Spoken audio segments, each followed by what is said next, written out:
नमस्कार, मेरा नाम है आशीष जायसवाल। स्क्रीन पर ये जो तस्वीर आप देख रहे हैं, इसमें आप देखेंगे कि एक महिला है जिसने बुर्का पहन रखा है। इसके अलावा अगर देखें तो उसने लगभग अपने हाथों में ग्लव्स पहन रखे हैं। तो ओवरऑल ये देखें कि एक महिला है जिसने बुर्का पहन रखा है, वो कहीं जा रही है। आमतौर पर अगर देखा जाए तो ये नॉर्मल सी बात होती है। हमारे देश में बहुत सारी महिलाएं जो कि बुर्का पहनती हैं और वो अपना घर के बाहर जब निकलती हैं किसी काम से, तो वो इसी तरीके से होती हैं।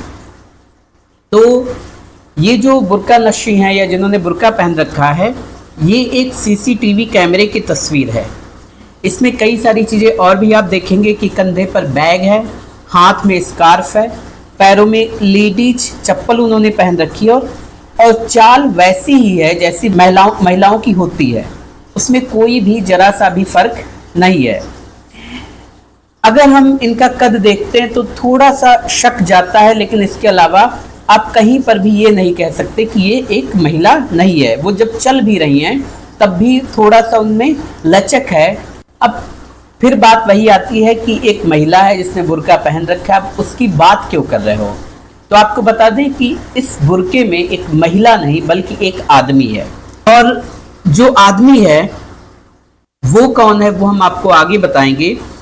लेकिन जो आदमी इस बुर्के के अंदर है उसने खुद को इस तरीके से कवर कर रखा है कि हाथ पे जो बाल होते हैं उनसे भी उसको पहचाना ना जा सके। इसके लिए उसने ग्लव्स पहन रखे हैं। चाल पर भी उसने कंट्रोल किया है, ना ज़्यादा तेज चल रहा है ना बहुत धीरे चल रहा है। अब सवाल फिर से वही आता है कि ये शख्स जो है ये है कौन? बात यह है कि इस शख्स ने जो है अपने ऊपर बहुत ज़्यादा काम किया है। इवन हाथों की बनावट से या हाथों की शक्ति से कोई पहचान ना ले, उसके लिए भी बहुत सारा काम किया है। और फिर सवाल आता है कि ये जो व्यक्ति है जो कि बुर्के में है, ये बुर्का पहनकर जा कहाँ रहा है? ये बुर्का पहनकर जा कहाँ रहा है? इससे पहले जो है हम आपको ये बताएंगे कि ये सारी चीज़ें करने के लिए इसने 15 दिन ट्रेनिंग की है। वो ट्रेनिंग कैसे की है, कहाँ से इंफॉर्मेशन ली है, सारी चीज़ें हम आप तक पहुँचाएंगे। अब ये व्यक्ति जो है गूगल पर, यूट्यूब पर, दुनिया भर की और भी जो साइट्स हैं उन पर क्राइम करने का तरीका ढूंढ रहा था। एक ऐसा क्राइम जिसमें किसी व्यक्ति की हत्या ना की जाए, लेकिन ये एक लूट को अंजाम देना चाहता था। और उस लूट को अंजाम देने के लिए इसने खुद पर इतना काम किया, 15 दिनों तक जो है गलियों की रैकी की और जितना जो कुछ भी हो सकता था वो सारी चीज़ें इसने की। जो बुर्के वाली बात आती है वो इसलिए इसने चूज किया क्योंकि इसको पता था कि पूरे शहर भर में बहुत सारे सीसीटीवी हैं। अगर हम बिना इसके करेंगे तो कहीं ना कहीं सीसीटीवी में आ जाएंगे और इसके बाद जो है हम पकड़े जाएंगे। अब यहाँ पर बात ये थी कि ये घर से भी बुर्का पहनकर नहीं निकल सकता था। तब ये तय हुआ कि रास्ते में बुर्का कहाँ पहनना है, अब कहाँ पहनना है, कब पहनना है, कैसे वहाँ तक जाना है जहाँ पर बुर्का पहनना है, इसके लिए भी जो है रैकी की जाती है। और ये सारी चीज़ें जब तय हो जाती हैं, इसके बाद जो है इसके घर के पास में एक मंडे मार्केट लगती है। उस मंडे मार्केट में ये जाता है और वहाँ से जो है बुर्का खरीदता है, एक लेडीज पर्स खरीदता है, लेडीज बैग खरीदता है, लेडीज चप्पल खरीदता है और एक स्कार्फ खरीदता है। ये सारी चीज़ें जब ये ले आता है, रख लेता है, उसके बाद जो है पूरे रास्ते की जो है रैकी करता है कि कहाँ से शुरू करेगा, मतलब घर से निकलेगा तब कैसे निकलेगा, घर से निकलकर कहाँ जाना है जहाँ पर ये बुर्का चेंज करेगा, उसके बाद जब घर से निकलेगा तो किस वाहन से निकलेगा, अगर मान लो अपनी कार से निकलेगा तो कार को कहाँ पार्क करेगा। ऐसी बहुत सारी चीज़ें हैं जो ये पहले से जो है रेकी करके तय करता है।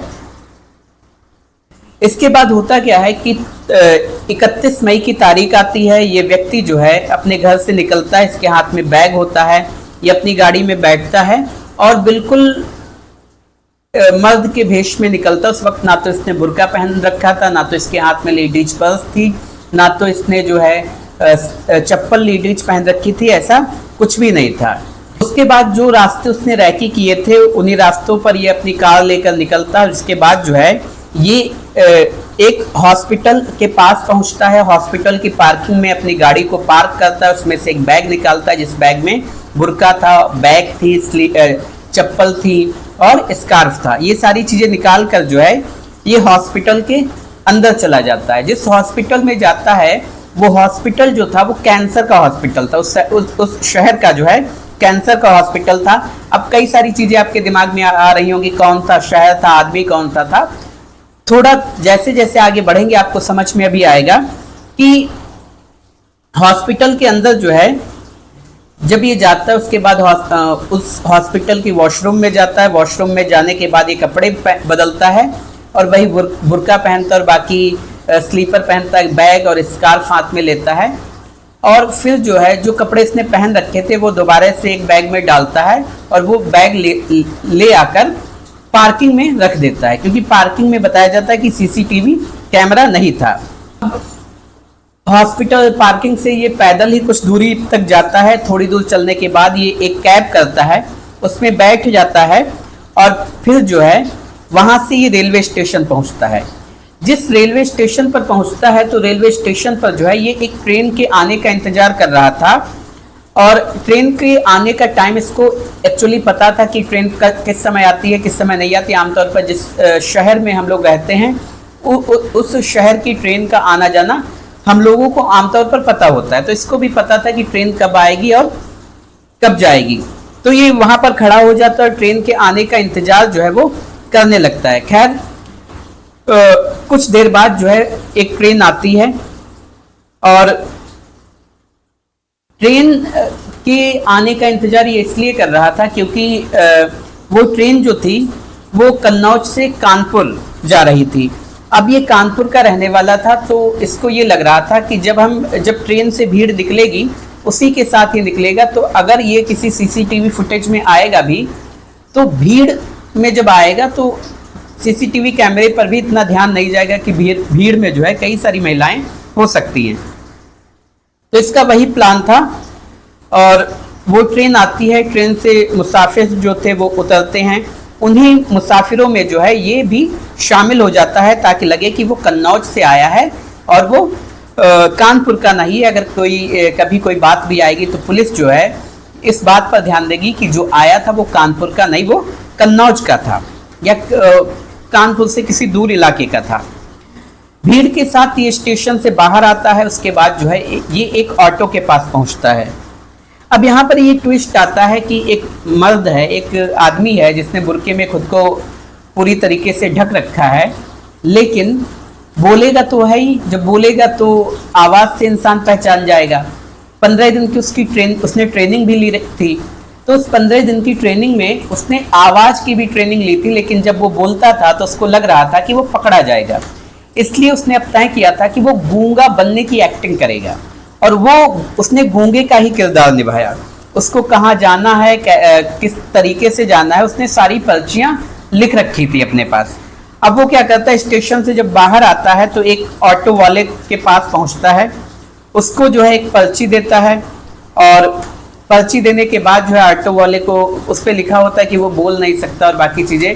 ऑटो वाले को लगता है कि एक मूक बाधिर व्यक्ति है, तो वो जो है अपनी जीपीएस में वो लोकेशन डालता है और उसको जहां उसको जाना था वहां पर उसको पहुंचा देता है। अब ये जो व्यक्ति था इसका नाम था मोहित। अब सवाल ये है कि इतना तामझाम इसने किया क्यों था। एक्चुअली में ये सारा तामझाम जो इसने किया था ये एक रॉबरी को अंजाम देने वाला था और उस रॉबरी को जिस रॉबरी को ये अंजाम देने वाला था इसने ये तय किया था कि जिसको ये लूटने वाला है उसकी ये हत्या नहीं करेगा। तो इस व्यक्ति का नाम है मोहित और मोहित का एक दोस्त था जिसका नाम था विजय प्रकाश। ये दोनों पिछले 18 साल से दोस्त थे और बताया ये जाता है कि अब 18 साल से अगर कोई दोस्त हो तो बड़ी गहरी इनकी दोस्ती थी। और अभी जब होली थी तो होली के वक्त जो है ये दोनों खजुराहो गए थे, विजय प्रकाश और मोहित।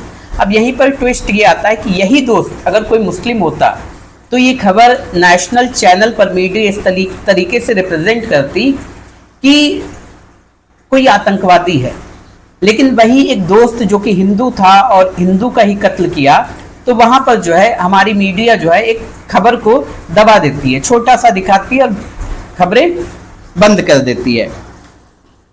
तो अभी होटल में जब ये खजुराहो गए थे तो उसने जो है ये जो मोहित है इसने अपने दोस्त विजय प्रकाश के हाथ में जो है एक ब्रेसलेट देखा और उसके गले में एक चैन भी देखी। तो जो ब्रेसलेट देखा तो उसने पूछा कि तुम्हारे पास जो ब्रेसलेट है बड़ा अच्छा लग रहा है। तो विजय ने बताया कि काफ़ी महंगा ब्रेसलेट है, इसकी कीमत जो है 10 से 12 लाख रुपए है। तो उस दौरान बताया ये भी जाता है कि जो मोहित है उसकी आर्थिक हालत जो थी वो खराब थी। एक दिन जब ये वापस आते हैं तो एक दिन मोहित को जो है पैसों की ज़रूरत थी, आर्थिक तंगी तो चली ही रही थी। इसके दिमाग में आया कि पैसे कहाँ से अरेंज किए जाएं। तब इसको आइडिया आता है कि कहीं और लूट या डकैती करेंगे तो कर नहीं सकते, अकेले हैं। तो इसको ये आइडिया आया कि अपने दोस्त से वो दोनों चीज़ें ये छीनेगा या लूट करके जो है लेगा, और जब अगर दोनों चीज़ें मिल जाएंगी तो ये मान के चलिए कि 10-15 लाख रुपए का इंतजाम हो जाएगा और ये उसके लिए पर्याप्त थे। तभी उसे ख्याल आता है कि लूटना तो है लेकिन लूटेंगे कैसे, और इसके लिए इसने जो है लगभग 15 दिनों तक पढ़ाई की। उस पढ़ाई में ये इसने जो है यूट्यूब की मदद ली, गूगल की मदद ली, क्रोम की मदद ली, बहुत सारे केसेस की स्टडी की। इवन ये बताया जाता है कि इसने वकालत भी कर रखी थी, कानून की पढ़ाई की थी। और फिर जो है ये पूरा एक रोड मैप बनाता है 15 दिन में कैसे सारी चीज़ें करनी हैं। जब ऑटो वाला इसको वहाँ पे छोड़ देता है, विजय प्रकाश जो थे उनकी कोचिंग के पास छोड़ता है। असल में जो विजय प्रकाश थे वो एक कोचिंग इंस्टीट्यूट के मालिक थे। ये जो मोहित है ये भी पहले कोचिंग इंस्टीट्यूट चलाता था, लेकिन किसी वजह से इसका कोचिंग इंस्टीट्यूट जो था वो बंद हो गया था, ये कर्जे में डूब गया था। अब इसको ये पता था कि विजय प्रकाश जो है वो कहाँ पर बैठते हैं, उनका जो ऑफिस है वहाँ तक लोग जल्दी नहीं जाते हैं, यहाँ तक इसका रोज का ही आना जाना था। इसे ये भी पता था कि कहाँ पर मिलते हैं। तो ये जो है उनके ऑफिस तक जाता है। जब ये ऑफिस में पहुँचता है तो दरवाज़ा खटखटाता है। जो विजय प्रकाश थे वो दरवाज़ा खोलते हैं और बाहर देखते हैं कि एक महिला जो है वो बुर्के में खड़ी है।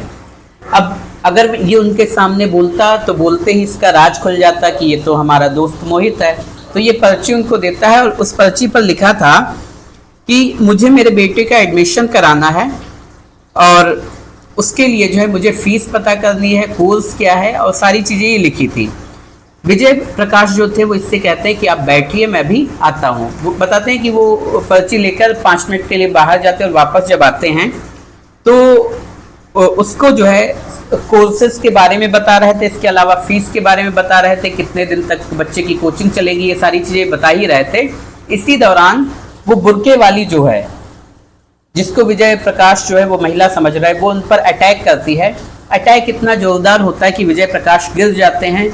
जब वो गिरते हैं, ये अचानक में अटैक हुआ था। जो मोहित था उसका भी जो उद्देश्य था वो उनको मारना नहीं था। जब ये अटैक करता है तो मोहित प्रकाश जो है वो गिर जाते हैं और उनका सर जो है वो ज़मीन से टकरा जाता है, दीवार से टकरा जाता है और उसमें से ब्लड निकलने लगता है। इसके बाद जो है ये चेन और ब्रेसलेट जो है निकालता है, अपने पास रखता है। लाश को जो है, अभी तक शायद वो जीवित ही थे, लाश को दूसरे कमरे में ले जाकर बंद कर देता है। वहाँ से ये बाहर निकलता है, फिर एक ऑटो के पास जाता है, उसको एक पर्ची देता है जो कि अब हॉस्पिटल तक पहुँचने की नहीं थी, किसी दूसरी जगह की थी। ये उस जगह पर पहुँचता है।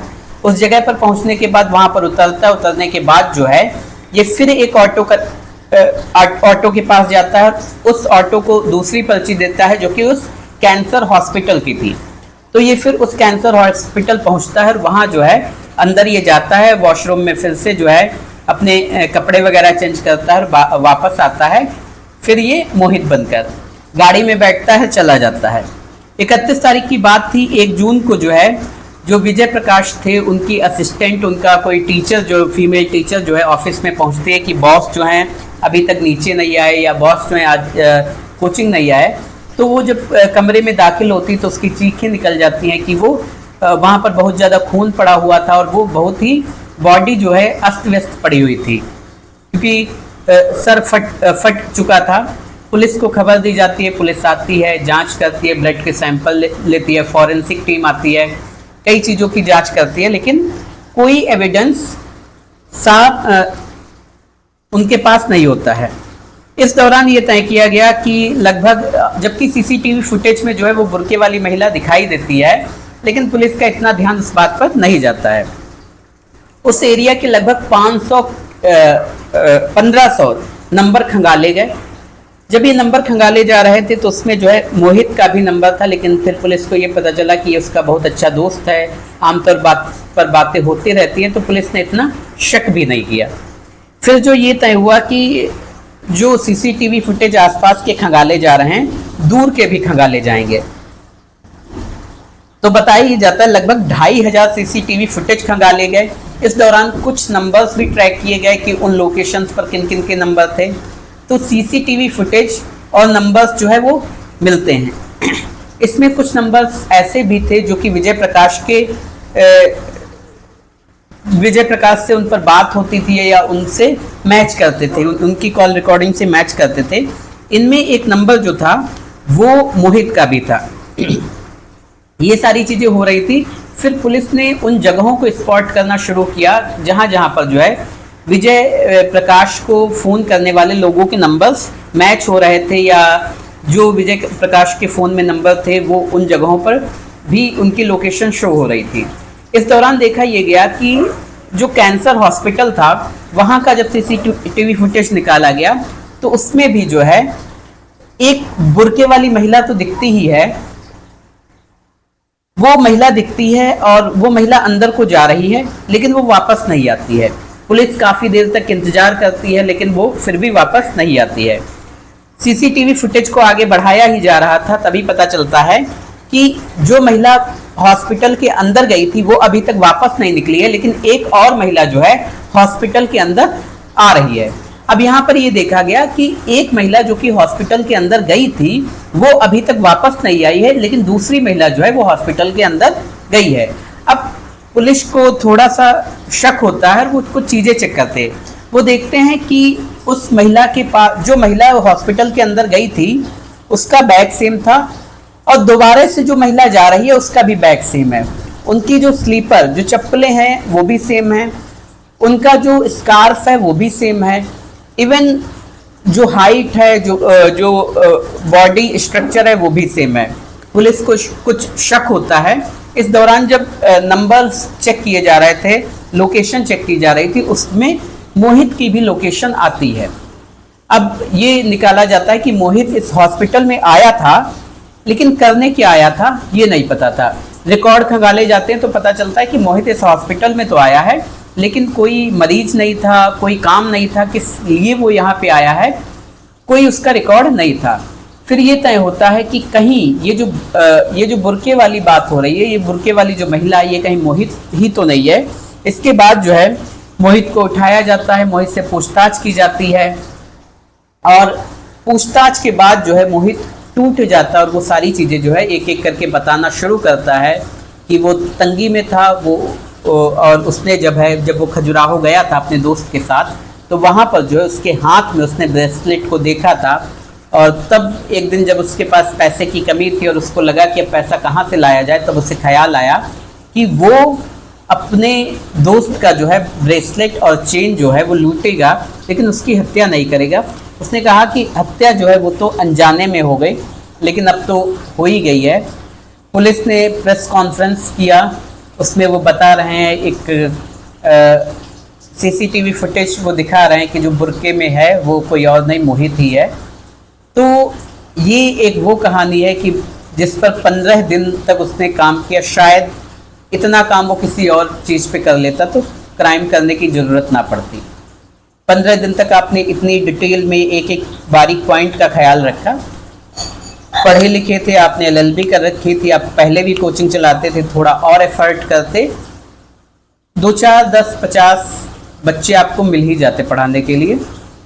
बेहतरीन ज़िंदगी जी जा सकती थी, लेकिन मोहित ने जो है वो शॉर्टकट चुना, और वो शॉर्टकट जो है वो इतना हार्ड पड़ गया कि शायद उम्र कैद भी हो सकती है। इरादा नहीं था हत्या का, लेकिन हत्या तो हो ही गई। और आप लूट का केस बनेगा, 302 का केस बनेगा, धोखाधड़ी का भी केस बन सकता है। तो देखते हैं कानून जो है वो क्या सज़ा देता है।